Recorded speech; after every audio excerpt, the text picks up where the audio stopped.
And I found this topic actually 6 years ago in November 2017. I was taking a Lyft ride in Washington, D.C. from a Uh-huh. convention center to a train station. I talked to the driver and I asked him, how are you doing? How are you? And the driver was like, he's like, I'm having a really weird day, and I'm like a journalist. I'm like, oh yeah, tell me more. Why is it weird? And he was like, oh, I had a job interview by a robot. And I was like, job interview by a robot? Tell me more. So he had applied to a baggage handler position. This was in the very early days. So I don't actually think it was a robot. It was probably like a pre-recorded phone call, right? With like pre-recorded messages. But I had never heard of that. And I was like, oh, that's so fascinating.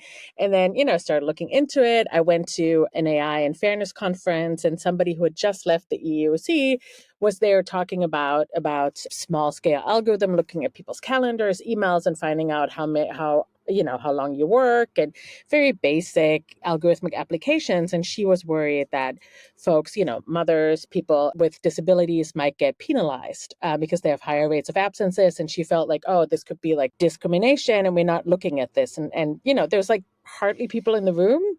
And I started talking to people and I was like, oh, there's a lot going on in this field. Into PsyOp, I was blown away by what I saw. I went to HR Tech. I mean, then Yep, I my saw head you was there. hurting I after remember HR that. Tech. Yeah. Oh, it's difficult. Yeah. And I saw all this tech moving into the space. And, I have an affinity for math and statistic. I know it's wild. I was missing it. And I was like, oh, this is so interesting. Let's talk about how we quantify humans. And maybe we found, the magic way to do it. Turns out it's all a lot more complicated than that. Well, people are complicated. That's the thing, right? Yes, Yeah. yes, So, totally. So that was sort of the beginning into this. So I don't know, for the book, maybe I talked to probably 200, 300 people, and with some, I talked to them many times and talked to job applicant vendors. I talked to people who are HR managers, experts, IOs, like yeah. anyone under the sun who wanted to talk to me.